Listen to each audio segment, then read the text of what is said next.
performing art education for children reside in Aboriginal and rural areas. We will send the GoFundMe link in chat and also post on Facebook and Twitter after the meeting. So we'll show you the video right now.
Okay, that's really good, isn't it? So really thank you to our young members who does such a great video.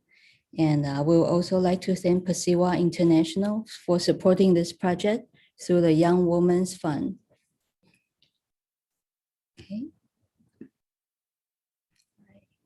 So we'll wait probably 1 more minute, then we'll officially start the meeting. I see more participants are coming in.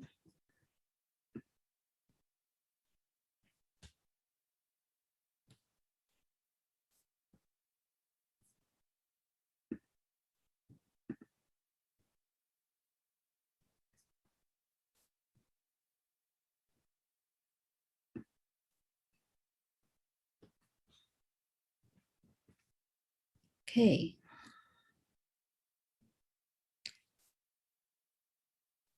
All right. Okay, let's officially start today's meeting. I'll say good morning, Good afternoon and good evening, everyone from different time zones. Welcome to Pasiwa Taiwan's CSW 65 Parallel event. Today, we'll discuss about the role of NPOs and NGOs in the formation of public policy. Our 6 speakers from different regions. We have Dr. Hongru Lai, Dr. Fangling Chen from Taiwan. We have Ms. Oma Sorani Ong, will share from Malaysia, and also Dr. Yukiko Takezawa, Dr. Mariko Fujikawa from Japan, and Dr. Michael Christine Weiss on the way of United States from Israel. They will share the best practice and policy initiative and advocacy by women in NGOs and show us how to overcome the challenges through the power of inter-organization cooperations. First, let's welcome Dr. Hongru Lai. Hi, everyone. Okay. Dr. Hongru Lai is an assistant professor of College of Humanity and Social Sciences at the Providence University, Taiwan. Dr. Lai has a PhD from Social and Policies Sciences Department from University of Bath, United Kingdom. She worked as a social worker in Women's Welfare Service Centers and as a R&D specialist in Taiwan Fund and Children and Families. Her expertise includes women's rights policies, children and family welfare services, and social welfare policies and social work practice. So Dr. Lai.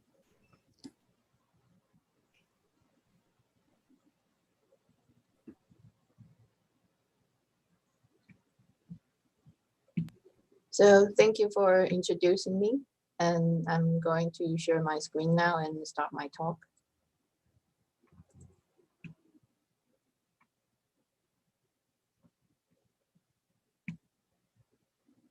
Can you all see the slides?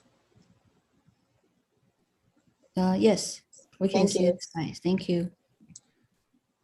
Hi, so this is Hongru, and like the introduction, I was a social worker in Women's Welfare Service Center in Taichung City, my city, and after my PhD studying, I'm still interested in issues in relation to women's rights and gender policy in Taiwanese context. So today I would like to share with you some of my observations in relation to today's topic, the role of NPOs and NGOs in the formation of public policy especially in the Taiwanese context.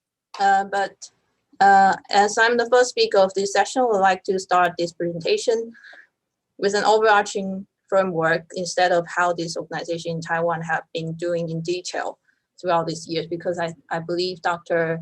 Fangling Chen, she will give us more introduction of this realm. But I prepare here the layout of this presentation. I would like to first start with an argument that the nature of gender is personal and is also public. So this creates the space for an organization in the third sector or the volunteer sector to work for the well-being of women.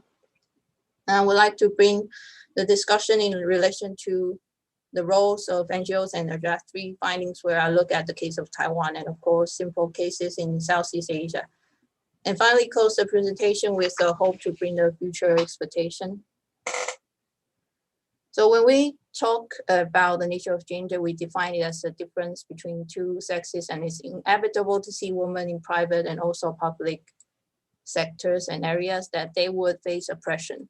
So it is sure that we have to make change to certain situations. And for this century, we have seen that feminist groups have taken social movement as one of the measures to change the society. So, and this has become the most famous mottos and also motto of the feminist movement. The feminists began to bring the issues to the public discussion through collective methods, and it's never going to be far from politics.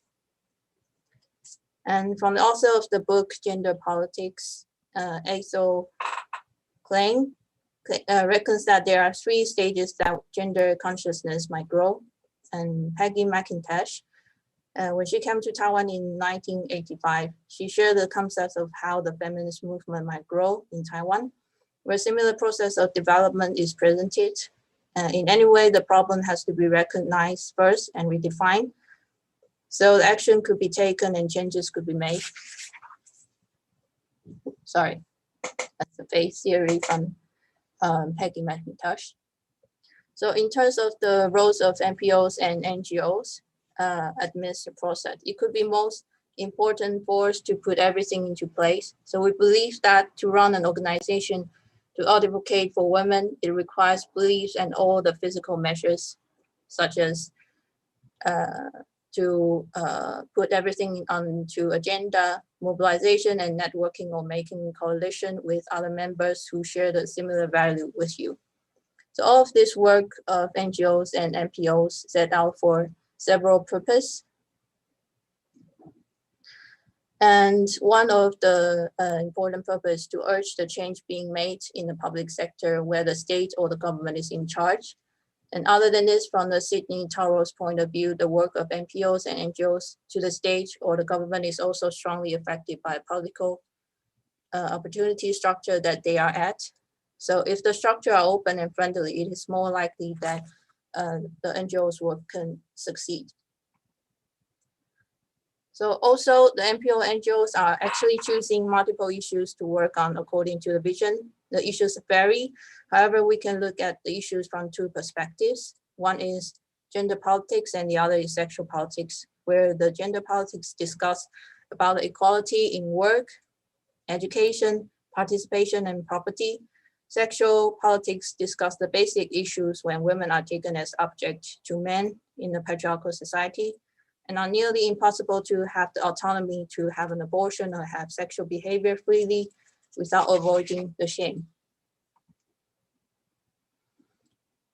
So nowadays, we cannot ignore that issues happen from all around the world might be interconnected with each other. And for example, we cannot really avoid globalization, and the non-state actors such as NGOs or NPOs, as well as the state actors, have to work together to fulfill their mutual goals.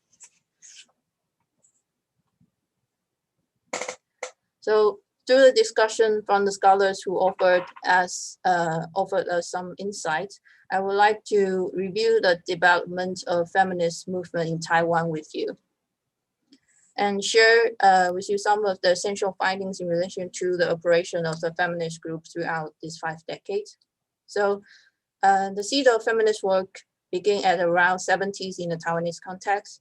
As you can see at the first stage, I left a comment that the feminist work is only working amongst the Middle East or in the north part of Taiwan.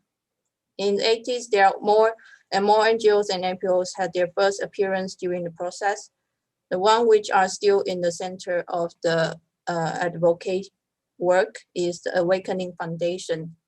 However, the way they promoted feminist ideas are restricted and had to compromise with the patriarchal mentality which the society held at the time. In the 90s, due to the abandonment of the martial art law, the right and the freedom of gathering and the demonstration have been given back to the people. You can see the feminist group members have been expand their arguments towards various issues, and there was huge progress in terms of launching legislations in relation to stop child prostitution and promoting work rights. In this decade, we can also see the feminist NGOs effectively mobilize the resources or allies necessary for the movement, as well as breaking alliances once the groups held different opinions against each other. In the 2000s, the work from the feminist group came to a new level when some of the activists entered the government and worked as consultants. So the seed of feminist work can grow from within the state institute and even adopting the CEDAW and gender mainstreaming as important tool to develop policies. So through this process, I come up with 3 findings here to share. When the first focus is the process from creating space for conversation to public policy formation. Second is the mission of the NGOs and the discourses of the issue finally will be the collaboration with other parties in the process of movement. So to give a review to the process, I would like to take one issue as an example, an issue which is very much relevant to each one of us about the working rights. What present here are the general obstacles women would have encountered when they are trying to be a housewife or to work. As we can see, there are concerns rising when housewives were not paid for their domestic contributions, or career women who cannot stay at their job after deciding to intermarry or give birth to children. So this is the issues that we have to acknowledge. And this figure tells us about women's labor market participation rate in different countries. You can see the dark blue line is the Taiwanese case. So women in Taiwan are very likely to withdraw from the labor market after they are 50 years old. And so the odds are higher than any other countries I have presented in the figure. So under this kind of circumstances, you can see that in the 80s, there were individual women came up and fight for their rights. To draw public attention, we see that they began to work with NGOs and create space to talk to the media and to the public. And this story has provided ingredients for formation of legislation regarding gender equality in the employment. So this orange little box here is not just a little box. The legislative process is actually being delayed by the employers for at least 1 decade. And in 2002, the gender equality employment law has finally been launched. So however, due to a strong rejection from the corporations, we can see that bill only helps to achieve formal equality by that time and not substantive equality. So nowadays, the gender equality in employment law in Taiwan has been amended several times, and to some level, the female workers' right is under protection, showing how difficult it is to create space for conversation and form the public policy. So in terms of the second finding, you can see that feminist NGOs could choose issues and positions to attend the event, which later become the reason of how they form their alliances and break alliances. For example, when checking the issues in relation to child prostitution and abortion, we find that there were 2 discourses of positions that NGOs worked on. For the child prostitution, both the conservative and progressive actives stood at the same line, while in the discourses on abortion, they broke their alliances. The second example shows the same situation. When the discussion on the working rights and marriage rights are once in the same path and separate, especially when the consciousness of gay marriage emerged since 2010. So it is inevitable to see the conservative groups have been not only stopped the alliances, but also become strong opponents during the process. The last one is referring to the example of how the activists and the states work together.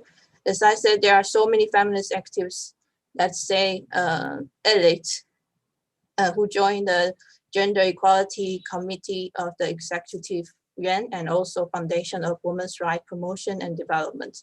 They are also members of NGOs in the committee to offer the real situation and real needs from the public, and the public officials are the ones who execute the policy suggested. So this form of collaboration has successfully brought the dual to gender mainstream to the agenda.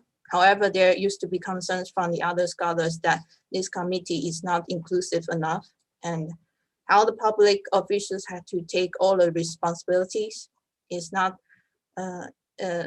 when the other members, they don't have to. So it would be very interesting to see how this form of collaboration could bring to the formation of policy in the future.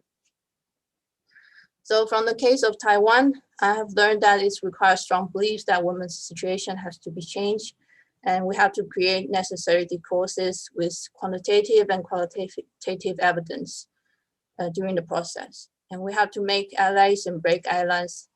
It's not only to our NGOs members, also to the administrators. And the last is we can take measures range from grassroots activisms, legislative change, judicial interpretation to institutionalization in administration. Oh, sorry. And here, I have found cases from Malaysia and Philippines. They sort of resemble the similar situation in Taiwan. Well, in Malaysia, you can see that there are groups who are political and apolitical. In Philippines, perhaps there are tensions between class within in the feminist group. And we have criticisms on how feminists are collaborating with the government. So in the new century, we might have to ask whether gender has become equal, or actually we can move ourselves to a new phase. So there are old existing issues such as working rights for women, but the digital world, we might need to deal with violence in virtual. And to solve the problem, to majority of women in Taiwan, we still have ethnical issues that requires our attention, such as indigenous women or new immigrants. So of course, after the voice of women could be heard, how about men? What can bring them to part of this? These are all important things we can work on for the coming phase. And to conclude, as a member of civil society, we might need to ask ourselves which phase we're at, what beliefs or discourse we support, and what issue we're aiming to discuss. And most important, who can we work with to make things happen so women's rights could be promoted and gender equality could be achieved. So I will close my presentation here. And here are the references I cited for this presentation. And I thank you for your listening. Thank you very much. Thank you, Dr. Lai. So for those who may have questions for Dr. Lai, I'll ask you to save the question till end of the section.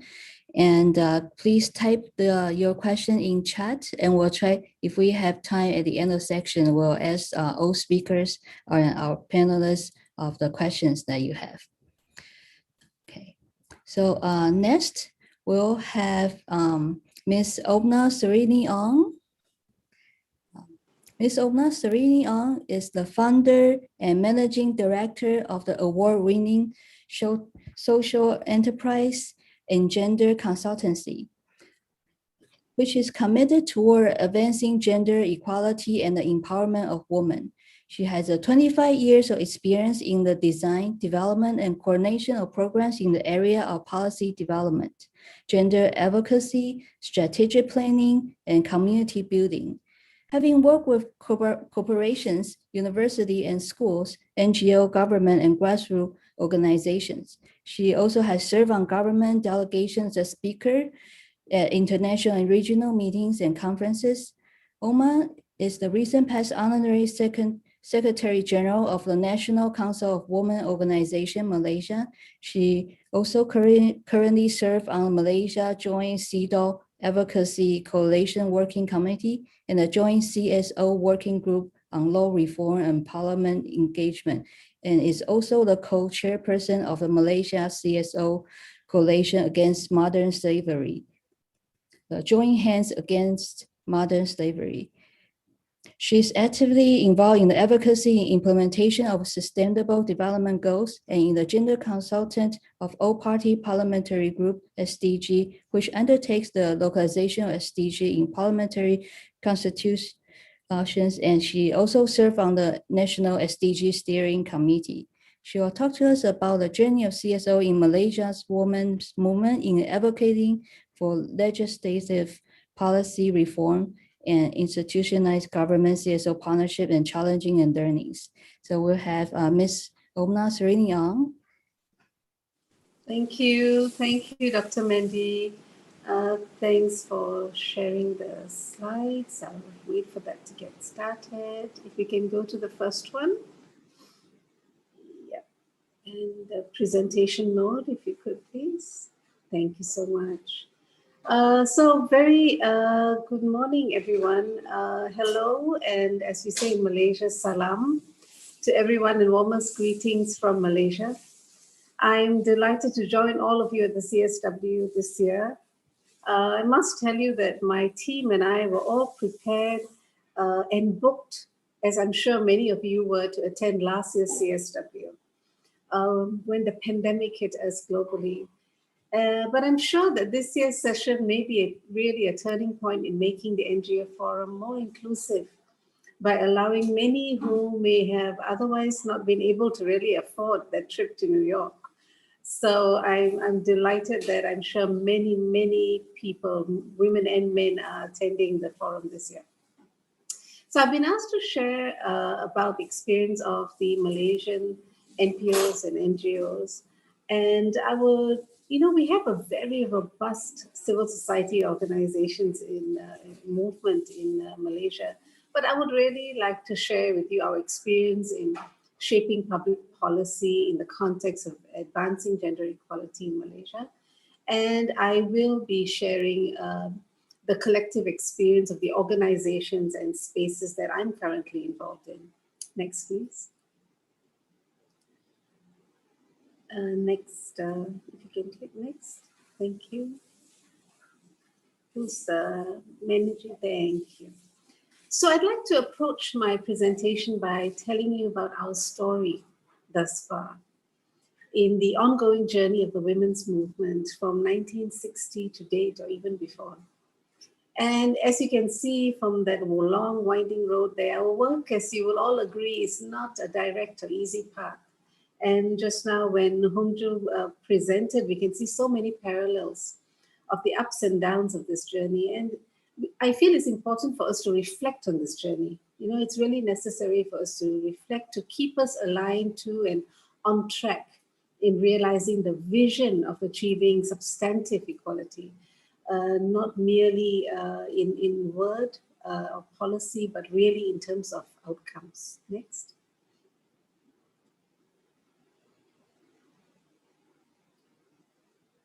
I think the transition's a little lagging, is it? Thank you. So the call for women's rights, of course, began way before 1960s, even in the early 1930s and 1940s. It was in the form of women rights champions who stood up against resistance, persecution, for their progressive stand on calling for inclusion and the recognition of the rights of women. And the 1960s saw the emergence of the women's movement in Malaysia. And I must at this point out and duly honor Persewa, who was very much a part of the women's movement from the early days and also played a very major role in forming of the coalition. Next, please.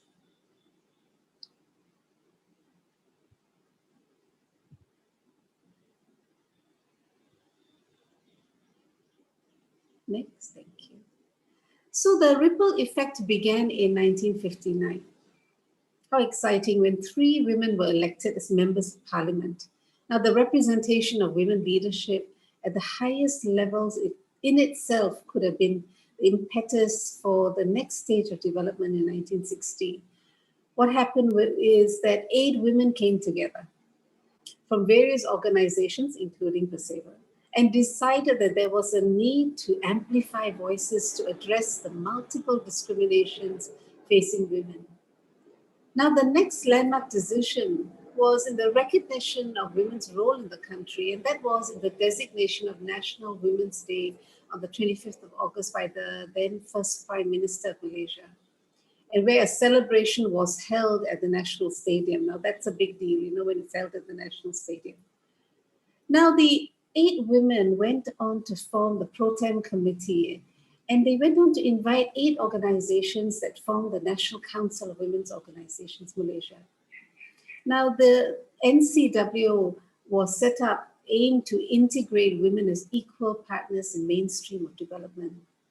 Now, soon after, in 1969, how exciting, the president of NCWO was one of the, who were one of the 3 members of parliament who were elected in 1959, was appointed as the first woman minister in the Malaysian cabinet. That was in 1969. Next, please. Now, united in mission, the organizations under NCWO began the process of instituting legislative change in a number of critical areas. Next. As you can see from all the media media attention. Now, the legislative changes which they advocated for and succeeded were in the areas of marriage and divorce, taxation, land and inheritance rights, violence against women, custody and guardianship, which in many cases gave women the simple recognition as equal citizens in the country. Now, their advocacy took the form of memorandums, seminars to raise awareness, build the groundswell, engage legislators and policymakers. Now, today I can say that, our mothers, sisters, and wives, I'm sure there are men in the room, have better lives as a result of the tireless efforts of these 8 women. And I want to say 8 women because to accentuate the point that it really takes the power of the small numbers as well, who sat around the table and decided to bring about change. So today, NCW is a national coalition of more than 100 women's organizations across the country. Next, please.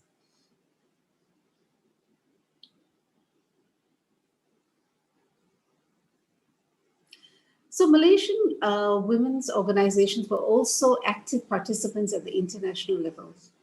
We had representatives on the CSW as early as 1969, followed by another representative on the CEDAW committee in 2005. And they were both participants and ongoing and on government delegations to the UN Women's Conferences, where they served as often as advisors to government representatives. Now, at the regional levels, women's organizations were also instrumental in the formation of the ASEAN Confederation of Women's Organizations and also the ASEAN Committee on Women, which was actually done through a memorandum to the ASEAN Secretariat in Jakarta in the 70s. Next, please.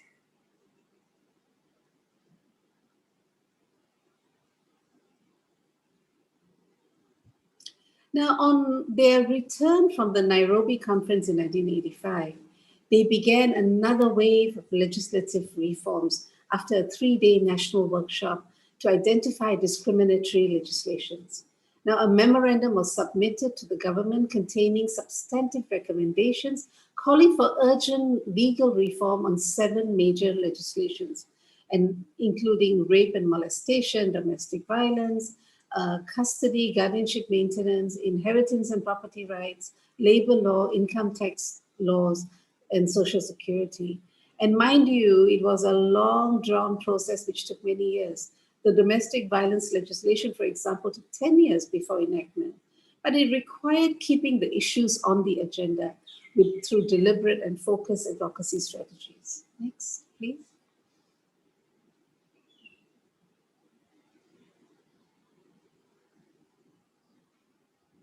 Now, the CSOs, the National Women's Coalitions, were instrumental in the formation of early national machineries.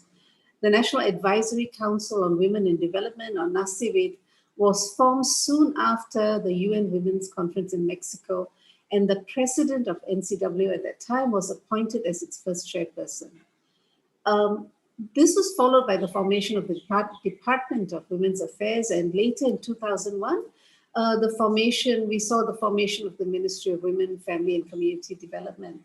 And this specifically, the ministry, the recommendation for the ministry was formulated or put in or mooted by NCW in a memorandum to the government in 1990, I believe. Next, please.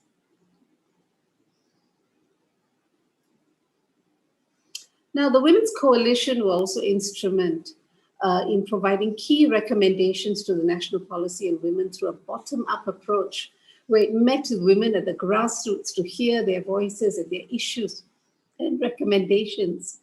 And all their recommendations were appended to a cabinet paper which was presented to government.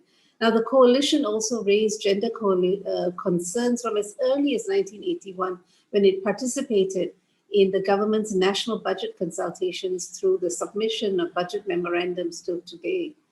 There were several other significant landmark decisions and enactments, which included Malaysia's ratification of CEDAW and the 2001 amendment to the federal constitution, which prohibits discrimination on the basis of gender. Next, please.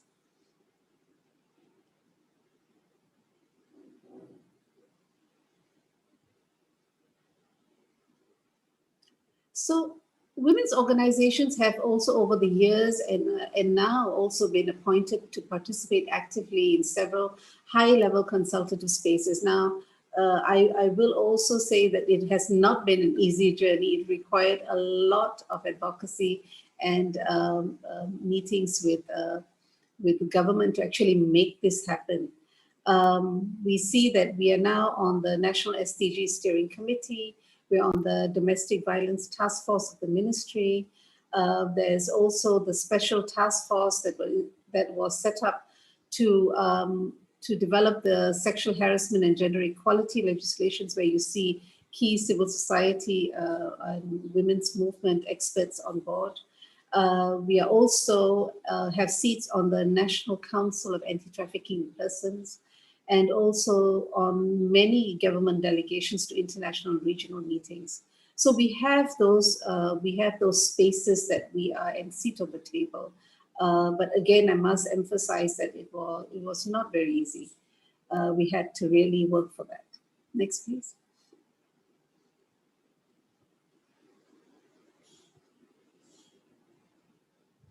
Now, another area I think which is important in which we see ourselves being involved is we know that the national budget is a policy statement now, reflecting the government's social and economic priorities and the fulfillment of its political commitment in monetary terms to specific programs and policies. Now, developing the national budget from a gender perspective, we know will ensure equitable impact of government policies on women and men, boys and girls, and the real contributions of all individuals make to the economy. Now, in this way, the government, we know, can involve and implement policies that ensure the equitable distribution and benefits of economic growth to all. Now, women's NGOs have been participating in the national budget consultation, as I mentioned earlier, since 1981. Now, the government has also instituted gender responsive budgeting in 2005, but I must say that its efficacy is yet to be established, and there's a lot of work to be done in this area. Now, through the efforts of state women's NGOs, the Penang state government, in a progressive step, instituted gender responsive participatory budgeting, which gathers critical input from grassroots to advise the allocation of state budgets to serve the people's needs. I'm proud to say that in 2020, Engender, in collaboration with another of our partner women's organization, WAO, which is a women's aid organization, undertook an initiative to scrutinize the national budget through a gender lens. And this has now begun the process of a parallel CSO-led budget cycle, which will be undertaken in 2021. Next, please.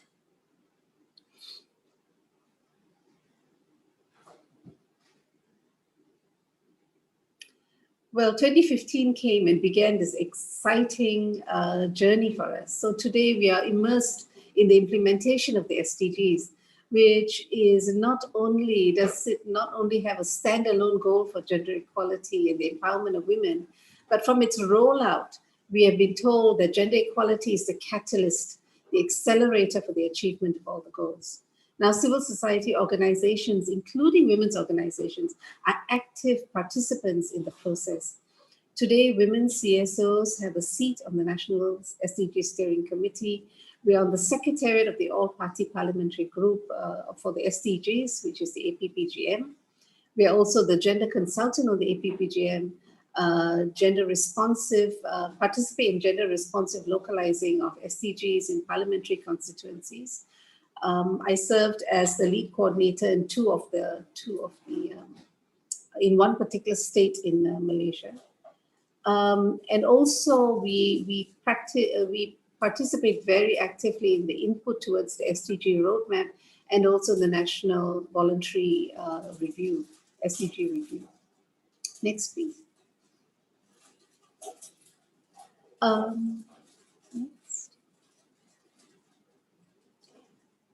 So we are all very clear that the women's Malaysian women's CSOs have from the early days joined forces to monitor and implement CEDAW, which we know is the Bill of Rights for Women. And we have to date produced 3 shadow reports, held government and parliamentary briefings, media campaigns, forums, and awareness workshops for grassroots women's organizations to push for the implementation and domestication of CEDAW into legislation and policies. And this, my dear friends, as we all know, is an ongoing journey. It's an ongoing journey. Next, please. Now, another exciting area that we're working on is in supporting parliamentary oversight. And this we do through the Joint CSO Parliamentary Engagement Working Committee that we have formed, where we accompany our parliamentarians, where we provide questions for them to ask ministries during parliamentary debate. We also monitor the parliamentary debate on gender issues. We conduct briefing sessions at Parliament. And we also support the special select committees, and there's one on women that has been recently set up as well. Next. Now, women's joint ongoing collaborative efforts are really currently in law reform in terms of amending discriminatory or enacting discriminatory laws. In enacting sexual harassment and gender equality legislations, which is already in place. It is a progressive step by government, and it came with a lot of CSO advocacy as well.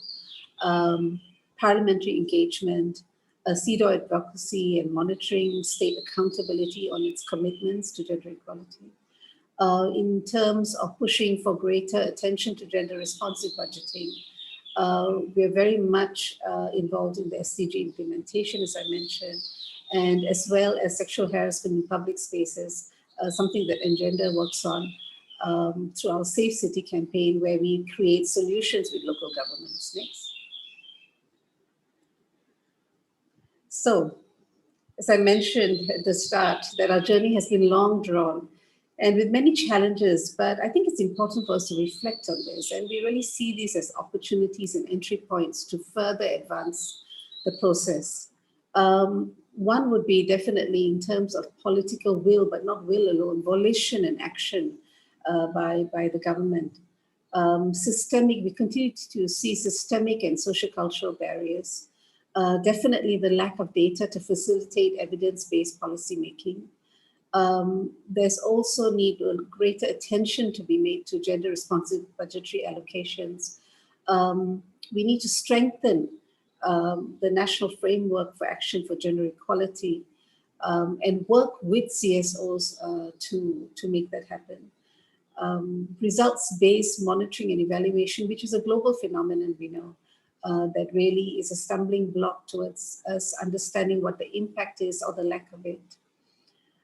Conceptual understanding of gender equality concepts is something that we need to really work on. Not so much for CSOs, I think we need that, but also a lot in terms of the government. And also technical capacity of government to undertake gender mainstreaming. So these are continuing challenges that we have, but I think I would like to say opportunities as well to move things forward. And next, please. So some of the key learnings we have seen is really the power of collaborative action, our strengthening of our strategic advocacy.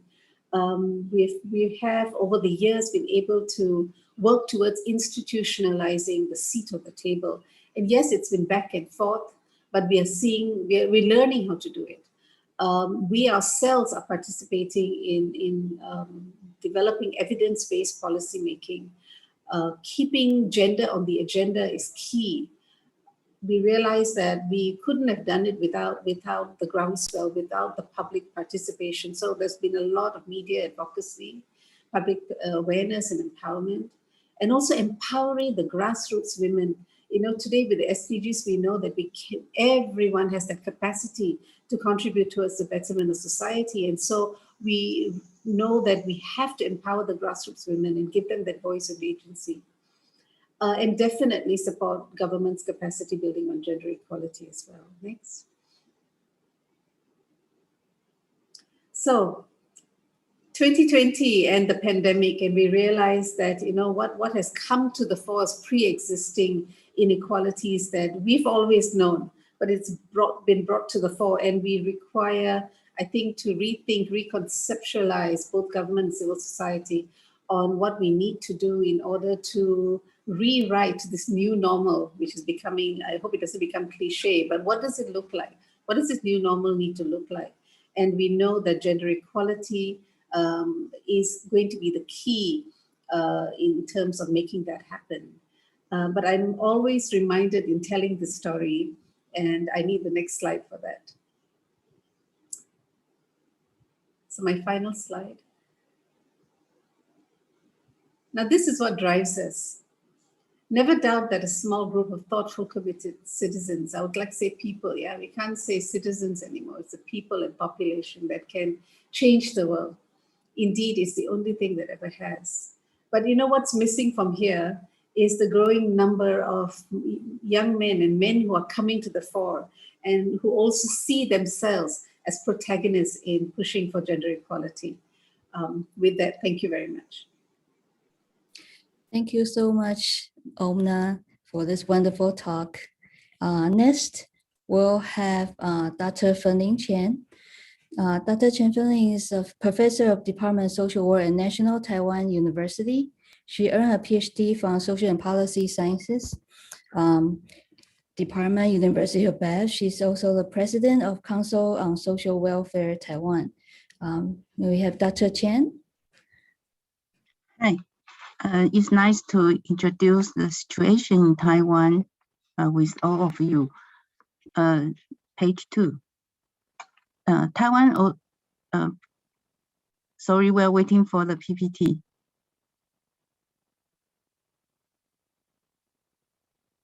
Okay. Okay, page 2. Although Taiwan is a small island, but we have a lot of NGOs in Taiwan, over 3,000 of NGO in Taiwan. And the NGO also involved in a lot of things, including welfare service delivery, policy advocacy, and join a lot of governmental committees. Next, page 3. And the women movement. Sorry, page 3.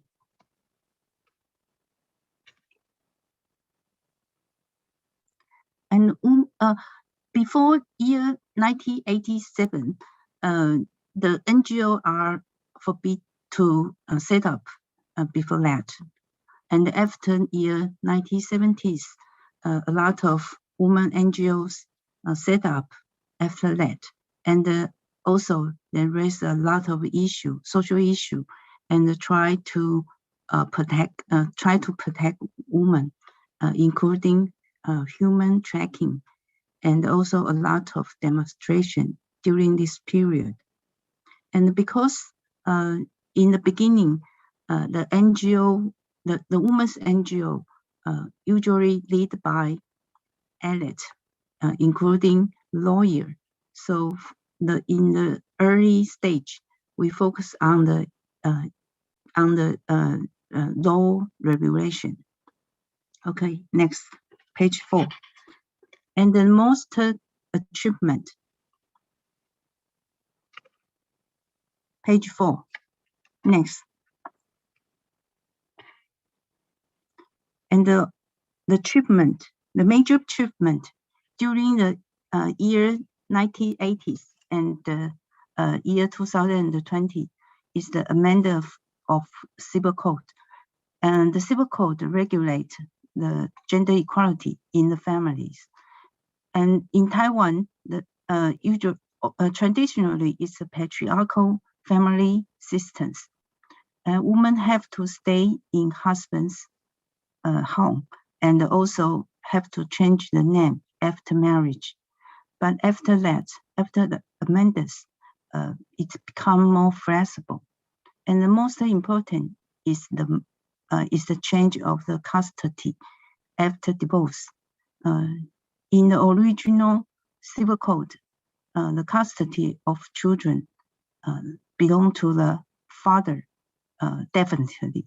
So it's forbid women to divorce, even the marriage is unhappy, or even the partner, or even the partner is violated. So after the change of custody, and women are become more freedom during the marriage. Also the change, including the poverty and including the children's name as well. Next page, page 5. Another achievement is the change of the gender equality law. Page 5, the next one. Another achievement is the promotion of gender equality law. This is the one of the first law not guided by the government, not promoted by the government, but promoted by people. So the gender equality law regulates the equality in the labor market. So in this law, including the employment, examination, promotion, and the performance evaluation in the labor market. And also the most serious problem in Taiwan is the pregnancy discrimination. The employers like to fire women during their pregnancy because they don't want to take the cost during their birth because the woman maybe have to take rest with salary for 2 months. And the next page 6. The next one. Yeah. This law also including how to prevent sexual harassment in the labor market, and also in order to balance the work and the families for working parents, also promote menstrual leave, parental leave, marital leave, parental leave, and the family leave. A different kind of leave try to release the burden the employees have to take care of their children and the families. Next one, page 7. Next one, please. And another important policies promoted by NGO is the violence against women. And Taiwan became the first country in Asia passed domestic violence prevention law. And this law have to set up a domestic violence prevention center in all labor of government. And the next page, please. Page 8. And in this law, we have to in this center, different kind of department or different discipline have to work together to help women. And also we introduce the protection orders.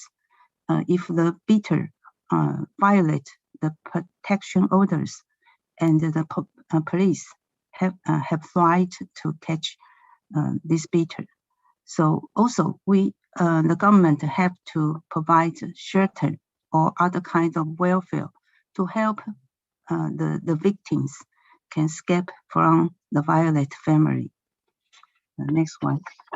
Next page, please. And we also,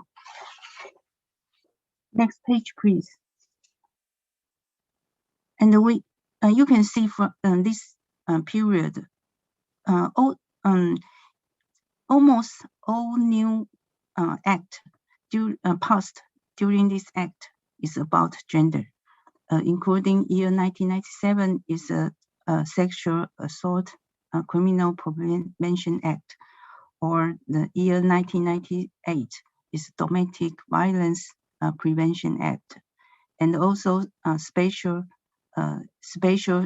act about women and family who suffer from violence, and if they escaped from family, maybe they don't have money for living. So we have a special act for that. And the year 2002 is the Gender Equality Act. Year 2004, Gender Equality Act in education. And And the year 2005 is we passed the Sexual Harassment Prevention Act. So you can find that a lot of different new law passed during this age. Okay, next one. Next page, page 10. And recently, we become the first country in Asia who legalized the same-sexual marriage. Because in year 2007, the Chief Judgment say that we forbidden the same-sex marriage is violate the construction in Taiwan. So the government have to make a new law for that during 2 years. Okay, next one. Next page, page 11. So we pass a new law. Next page, please. So we passed a new law just 2 years ago, and become the first one, the same-sex marriage we are allowed to accept them, and including the poverty inheritance, and including adopt the children for the previous marriage. Okay, next one. Next page, page 12. Next one, please. And you know that Taiwan is not a member of UN, so it's difficult to catch up the international progress about gender equality. And in UN from the year 1995, they began a new policy. It's about gender mainstreaming. So Taiwan also want to catch up the gender mainstreaming work in Taiwan. And also we signed a CEDAW convention for that. All the effort is try to catch up the change of the international society. Okay, next one. Next page.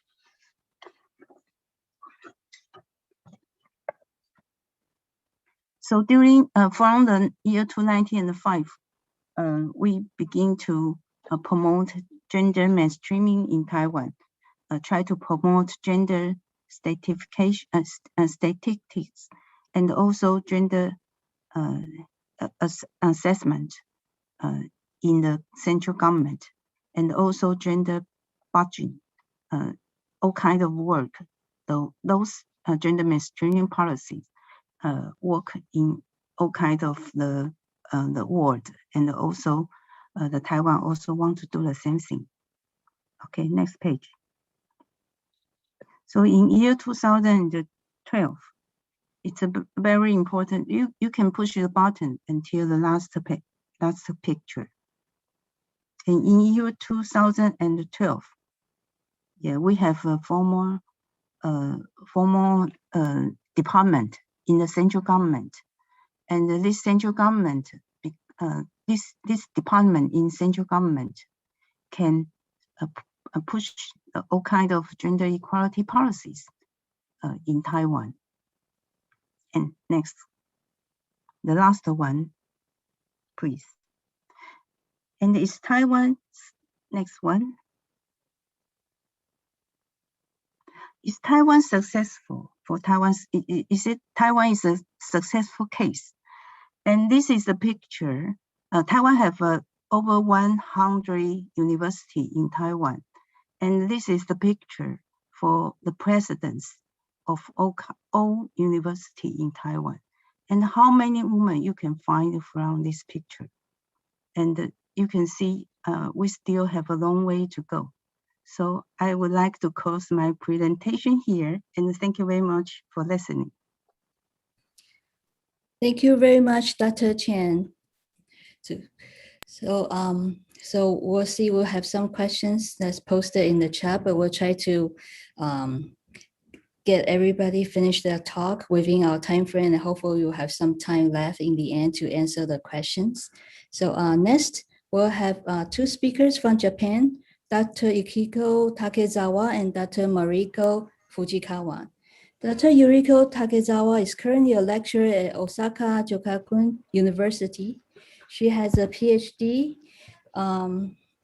degree in international public policy. She has been the youth representative of Pasiwa International since 2013. Yukiko is currently working on communication and networking for youth members of Pasiwa International and Pasiwa Japan through activities raising awareness on gender issues. Her SFT includes international security, especially in European and Nordic security policy. And with her, also Dr. Mariko Fujikawa, MD, PhD. She earned her Doctor of Medicine degree from Tokyo Women's Medical University and a PhD in medicine from Toyama University. She worked in public health field for over 20 years for the Toyama Prefecture government and at health centers in Tokyo and Chiba. She was a director of Ichihara Public Health Center in Chiba for 4 years. She has served as an expert on committees for Tokyo Medical Doctors Association since 2006, Ministry of Health and Welfare since 2014, and Chiba Prefecture, Ichihara City since 2017.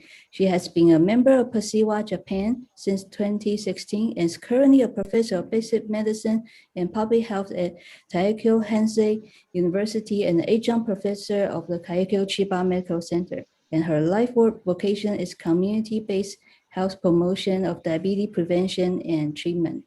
So we'll have Dr. Yukiko and Dr. Mariko.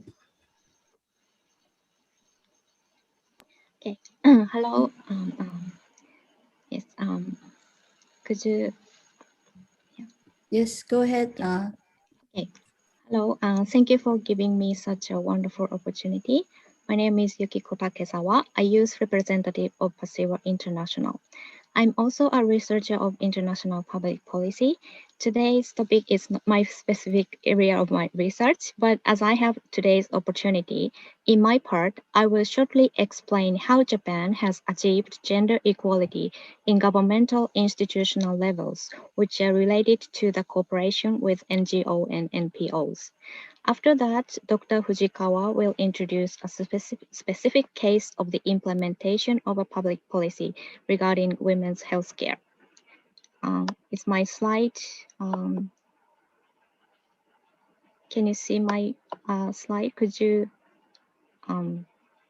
show my slide, please?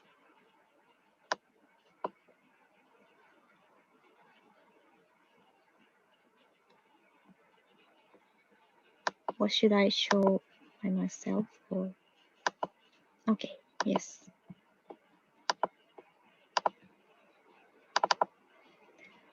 Okay, then the second one, please. Okay, first of all, when we talk about Japan and gender equality, according to the Global Gender Gap Report by World Economic Forum, Japan is ranked 121st on Gender Gap Index, which is obviously a shame. As for the causes, there are lower percentages of female politicians and women in managerial positions. Also, we have gender issues regarding employment, income gap, domestic violence, etc. And these situations are worsening because of COVID-19 crisis. So here are questions. How has the Japanese government worked on legislation and institutionalization on gender equality? Also, how do the legislation and institutions regarding gender equality cooperate with NGO and NPOs to implement public policies? Next, please. Now let's briefly see how the legislation of gender equality in Japan has been developed. In Japan, women actually got right to vote after World War II ended, and the laws regarding gender equality were primarily enacted during 1970s to 80s. But the progress was not enough, especially in the field of politics and economy business. More recently, there are several laws passed and enacted, and the most important ones are the Basic Act on a Gender Equal Society and Act on Promotion of Women's Participation and Advancement in the Workplace. Although the pace is still slow, there are some significant improvements with the Basic Act on a Gender Equal Society, which was enacted in 1999 in realization of the need to adopt the Beijing Declaration. Next, please. And the Basic Act on a Gender Equal Society was enacted in regard that gender equal society is positioned as the most important issue in determining the framework of 21st century Japan, and those policies on the promotion of the formation of gender equal society are implemented in all fields. As mentioned in Article 5 of the Act, it included NGO and NPOs to implement policies together with other private organizations. Significantly, the Basic Act distributes action plans to implement public policies every 5 years, and the plan regards NGO and NPOs as important stakeholders to activate the plan. So next, please. The latest action plan, which is the fifth, was decided in December 2020 by the Cabinet, set the 11 fields to implement public policies based on gender equality. Here I listed 9 of them, and now it covers significant fields of gender issues such as women's participation in the fields of policy making, decision making process, equal employment and work-life balance, science and technology, violence against women, women's lifelong health, disaster prevention, environmental issues, education, and international cooperation. The plan is assessed to be much more detailed than the previous plan, and it was revised to match the real needs of each field. One of the distinguished cases which the voice of the NPO was implemented to this action plan will be introduced by Dr. Fujikawa after my presentation. So next, please. Talking about the organizational cooperation with NGOs and NPOs, already since 1994, there was a headquarters for the promotion of gender equality in Prime Minister's office, which was formed with the NGO subcommittee. But now, the core organization is Gender Equality Bureau of the Cabinet Office, which was established in 2001 based on the 1999 Act. It consists of Council for Gender Equality, led by Prime Minister and all cabinet ministers, and with the committee consisted of experts such as scholars, doctors, and companies executives on gender issues. Ministries are also cooperating with NPO and NGOs according with the related issues individually. And more notably here, the Bureau holds regular meetings called Gender Equality Promotion Meeting, inviting the members, NGOs, and NPOs according to the related public policies and social issues. Next, please. I finally shortly give one example.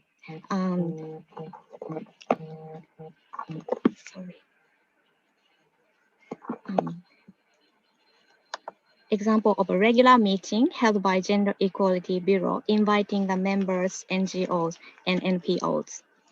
I have attended the meeting as an attendant of the Pasiwa Japan president, who is one of the committee members. The meeting is titled Working with Next Generation Team, and one of the tasks of the team is to make sub-textbook for junior high school students about gender issues. Gender Equality Bureau is responsible for editing the textbook, and they asked the appointed NGO and NPO members about the contents. Then several young women leaders of NPO and NGOs presented and offered the concrete suggestion from the real voices of young girls by conducting questionnaires. It was about what's really happening among young girls in Japan. like dating DV and online sexual harassment. And then the coordinators and the officers of the bureau were taken by surprise with unexpected real voices from young women. Now the textbook is being rearranged. Like this, we can see many remarkable examples with which NGO and NPOs providing the impetus. Next, Fujikawa will introduce more specific case of an NPO that has implemented the policy regarding healthcare. Thank you very much.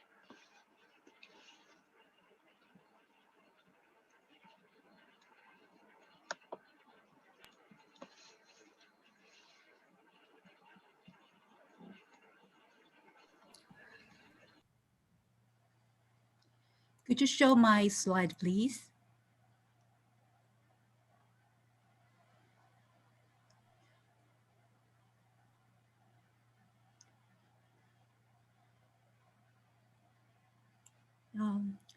Well, I'd like to thank you for Chair Dr. Mandy Chen and the organizers for Pacific Taiwan for giving me this opportunity to present. I have to speak in a higher speed because the time up is approaching. So please forgive me speak in a higher speed. Well, Dr. Takezawa talked about the legislation and basic acts regarding gender equality in Japan. As she explained, the Gender Equality Bureau of the Japanese government holds NPO and NGOs and their opinions in high esteem. These days, in practical cases of implementation on gender equality, experts and specialists from NPOs and NGOs are chosen as members of committees, and they advocate recommendations or requests in their meetings. This path is actually encouraging us. I'm going to show you one of the best cases. But first, I'd like to tell you 2 facts of women's health matters I encountered in public health centers I was working for 20 years. Next, please. One of the cases I came across was psychosomatic disorder of an infertile woman. She was over 40 years old and her public subsidies for infertility treatments were about to expire. This slide shows a declining birth rate and tendency towards late pregnancies. 60 years ago, 60% of mothers at the first birth were in their 20s. But these days, 60% are in their 30s, and the number in their 40s is increasing. Next, please. This slide shows infertility treatment public subsidy rate and age. 30% of lesbians are over 40 years old. Unfortunately, the fertility rate over 40 years old is very low. As a public health doctor, I felt the lack of comprehensive health education on gender-related matters and the need to improve health literacy for both men and women. Next, please. Another case was a baby's murder by his mother, a high school student. She gave birth by herself and threw the baby in a bush near her school. This slide shows the statistics on abortion in Japan. These days, abortions are decreasing. In 2016, the number of abortions for women under 15 years of age totaled 220 in all of Japan.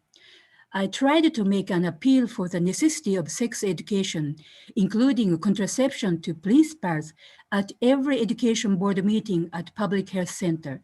However, most of the principals were men. They only pretended to understand my appeal. I terribly felt the gender wall. Next, please. Now I'd like to introduce Dr. Kyoko Tanebe to you.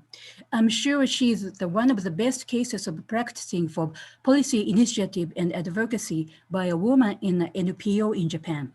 She's 56 years old and has been working for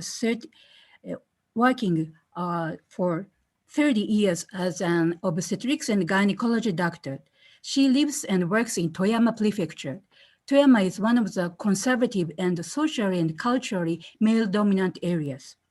As you can see, while she saw many female patients, she ran into the realities of hidden causes. Many patients revealed they never dared to confess troubles or truths such as rape, sexual violence, and domestic violence by husbands or partners in front of male doctors. She took action to work on the local administration and started to seek measures to eliminate sexual violence against women with a few NPO groups. She also became a charter member of NPO, Japan Joint Association of Medical Professional Women, which consists of female medical doctors, nurses, pharmacists, and so on. Please see the photo in the bottom left. The photo in the bottom middle shows a sex education lecture in a junior high school by heart. She mentioned the morning after pill in the lecture. Most of the teachers were astounded and upset to hear her lecture. Shamefully, even many college students do not know about the contraception or correct use of the pill. She kept on taking action to eliminate sexual violence against women as an expert and a member of an NPO working on sexual violence and countermeasure. The photo in the bottom right shows her dedication set up the one-stop center for victims of sexual violence against women in Toyama. Next, please. She finally made up her mind to become a politician. She was elected a member of the Toyama Prefectural Assembly in 2019. She was inspired and supported by not only the sexual victims she cared for, but also many OBGYN doctors, including male doctors, nurses, and non-medical professional civilians. Next, please. Next slide, please. This slide shows concepts of preconception care. As you can see, the source of this slide is WHO. Dr. Tanabe, conscious of the lack of literacy on women's lifelong health through every life stage. Fortunately, almost all the areas I have been concerned with are covered. Next, please. This slide was shown by Dr. Takezawa in her slides. Thanks to being a prefectural assembly member, Dr. Kyoko Tanabe is recognized by the Japanese government as a valuable expert. She was often chosen as a member of the expert research committee of the Japanese government. I'm so glad she became more and more regarded as a right person by the government. She also performed well in working sessions on sexual violence or poverty and so on of women. She pushed forward the ability of negotiation and the power of leadership. Next, please. She is continuing to confront crucial issues of preconception care. In order for a woman to live a life actively, a state of complete physical, mental, and social well-being is essential. She also asserts that gender problem-related health issues have social backgrounds, such as DV, abuse, poverty, and difficulty in living, which cannot be solved by medical care alone. Last slide, please. It is great achievement that Dr. Tanabe implemented preconception care in Chapter 7 of the 5th Action Plan. This is a great step for improving gender-conscious issues, including women's health.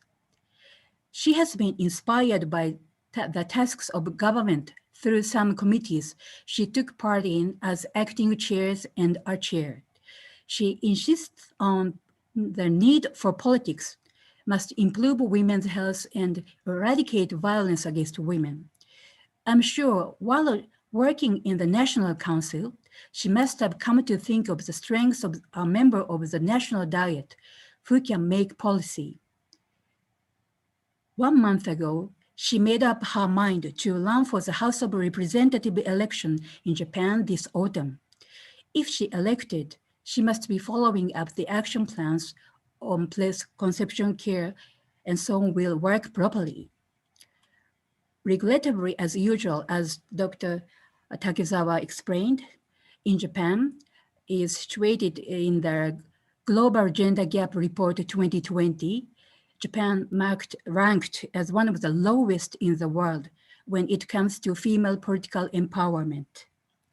Under the current unfortunate situation, we are very enthusiastic in supporting and cheering Dr. Kyoko Tanebe and telling the world that we need more gender equality conscious politicians like her, especially in Japan.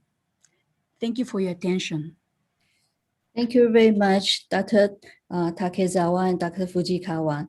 Now, our final speaker. We are very honored to have Dr. Mikhail Gunstein-Weiss, who is the Shanti K. Kinduka Distinguished Professor and Associate Dean for Policy Initiative at the Brown School of Social Work of Washington University in St. Louis. She is also the director of university-wide social policy institutes, and also the non-resident senior fellow at the Brookings Institution, a leading expert in the asset building field. She's influential in design and innovative policy to promote housing both in the United States and also internationally. Today, she will present synergy addressing inequality through academic, industry, government. Dr. Mikhail Gunstein.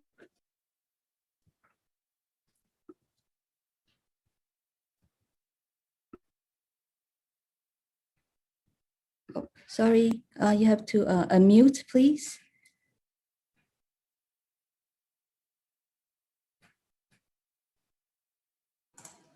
Okay. There we go. Good. Thank you. Okay, thanks so much. And you can see my screen, right? Yeah, Okay. we can see your screen. Thank you. Okay, thank you so much.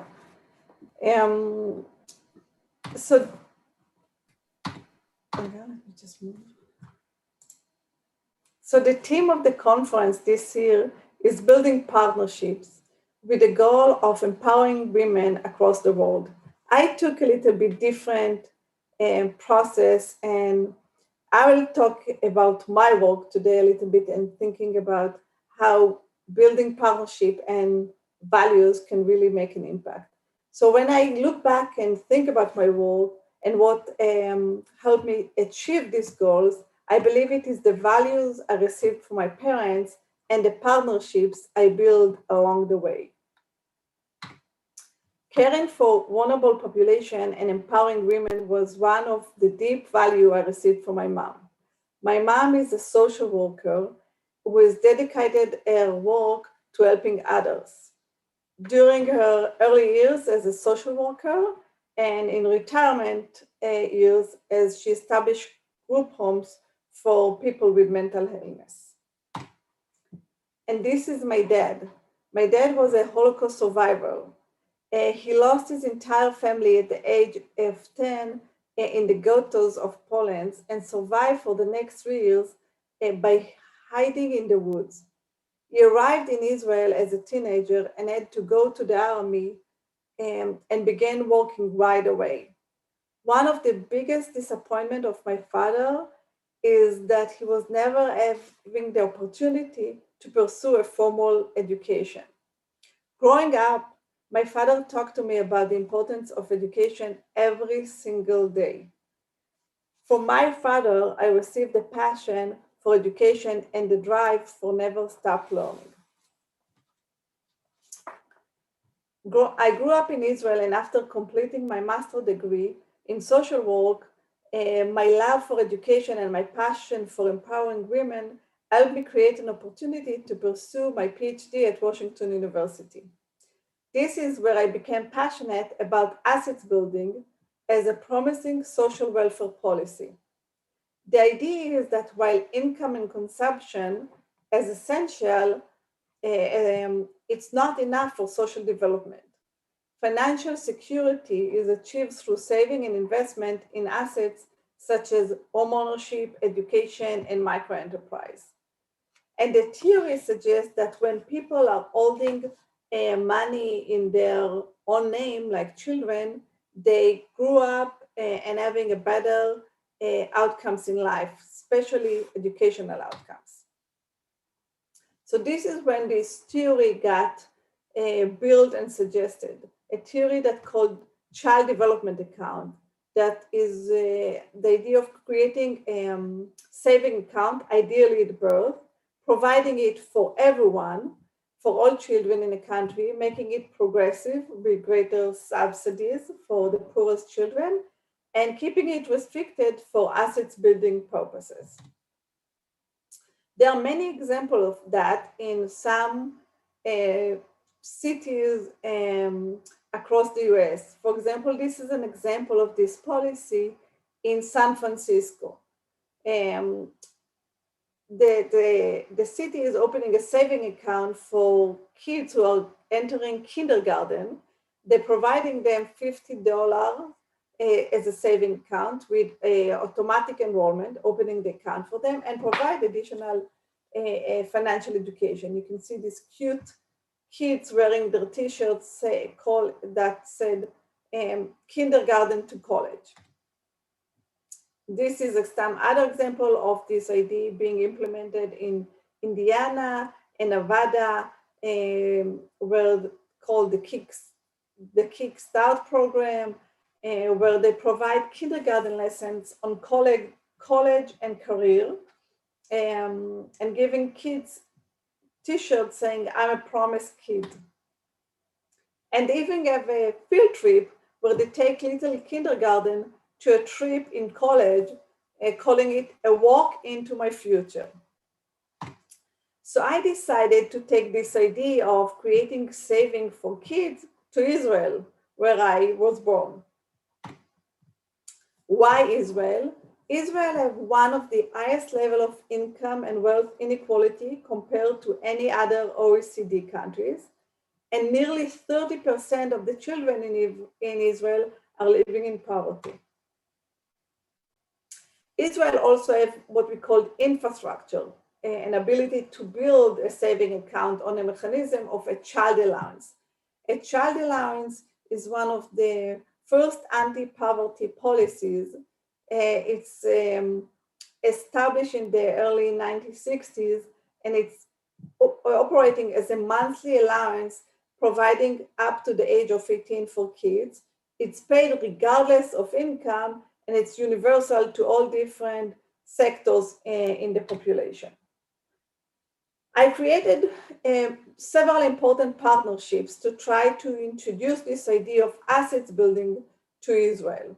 I work with the National Insurance Institute, which is like the Social Security Administration of the US. I work with the Ministry of Social Affairs and the Ministry of Finance, Bank of Israel, and some other leading universities. In 2007, it was the first time I was invited to give a talk in Israel about this idea. And then in 2010, I received my first grant to help bring a delegation from the US to Israel to speak in front of Minister Herzog, who led these ideas, who can pass a law about a children's saving account. And shortly after that meeting, the first bill was introduced to the Knesset, to the Israeli parliament. The first time the bill doesn't pass, but Prime Minister Herzog was running for Prime Minister, and in 2014, when he was a finalist to the role of Prime Minister, he announced that that will be the first law he will pass if he wins. And he didn't win the Prime Minister, but the bill did pass in 2015 with the rollover of 2017.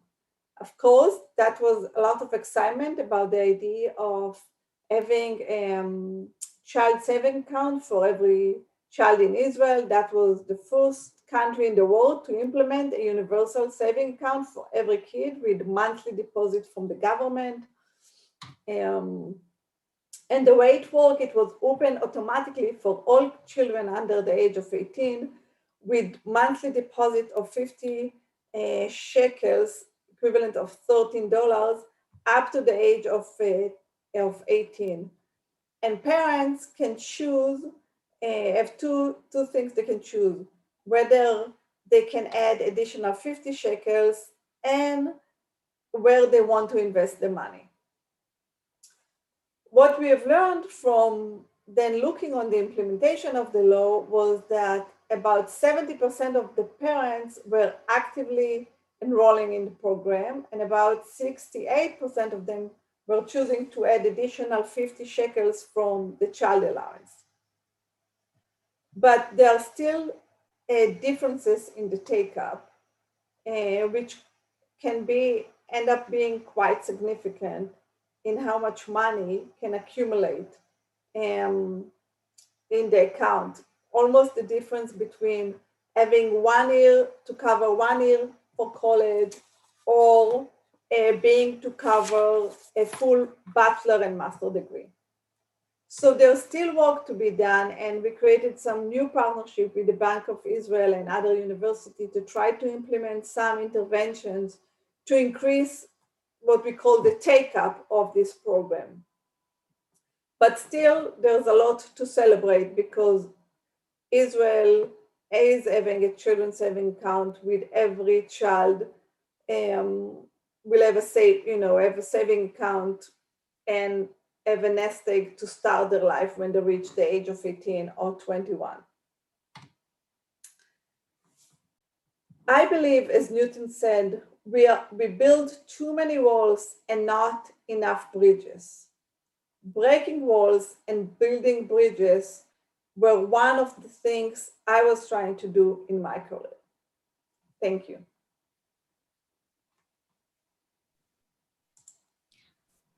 Thank you so much, Dr. Greenstein-Weiss. Thank you for getting up so early to giving us this talk today. I know it's like 4 o'clock in the morning over there. So thank you very much. Thank you to all our wonderful speakers. And we all sure learned so much from you. So we have a little bit of time, I think maybe about 5 minutes or so. Let's see if we can answer some of the questions. Okay.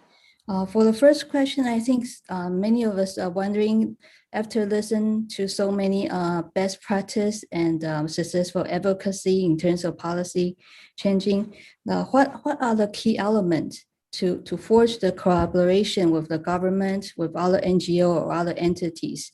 Like what kind of environment and where do we start this cooperation? How do we initiate our efforts? So Swandi, if, for example, Dr. Greenstein-Weiss, how do you approach the Israel government to implement your plan? I think it starts with creating opportunities, using your network and coming. The first was like a few presentations and trying to write this idea in the media, and then opportunity to present in front of higher level government officials. And when I got the kind of attention of higher level government officials, I brought a delegation from the US to Israel. So it's really by networking and growing up the network and growing up the channel and getting to higher leaders, and then bringing other experts that showing that this idea is being implemented or think about, in the US was also helpful. So I think you needed all of that, but at the end of the day, it's connection and network and reaching out. Thank you. Any other panelists who would like to answer the question? Maybe I'll share a little bit. So I think, we started off and we continue to find those opportunities, keeping gender on the agenda. But now what we are also realizing is how important it is to institutionalize our seat on the table. And I think having our seat on the table means that we are part of the government policymaking. And that's really what we are pushing for a lot more these days. The other thing is, of course, like all the other panelists have said, about how are we reaching out to the media and the public? Because again, I think a lot of even legislations or policies, that tipping point where government actually addresses it or acts on it is when there is that groundswell, when we are able to bring evidence to the table. No, so that's the other thing. How we know that CSOs are the touch points of the grassroots.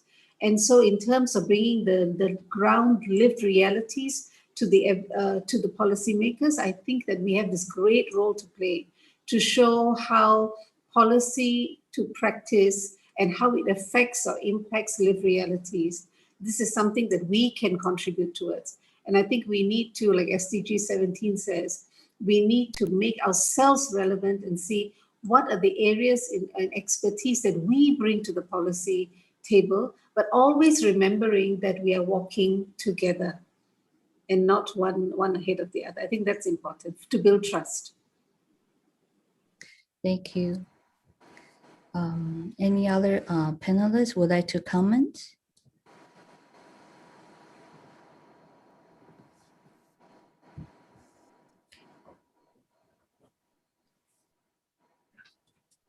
Okay. Oh, I'm getting the sign that we only have 4 minutes left. So thank you everybody for joining us today. And thank you to all our wonderful panelists. And if you have more questions, please go on our Facebook and we'll try to contact our panelists for you and hopefully get your questions answered. And I have to say, I learned so much from all of you today. And thank you so much for being here. And I believe by working together, we can really change the world. And so thank you very much. And hope everybody have a nice day or nice evening. Thank you. Thank you. Okay, thank you, everybody. Thank you very much. Thank you, everyone. And let's Thank be you, in touch. everyone. Yes, let's stay in touch. Thank you. Bye. Thanks, Mandy and team. Bye-bye. Thank you. Thank you. Thank you. Bye. Bye-bye.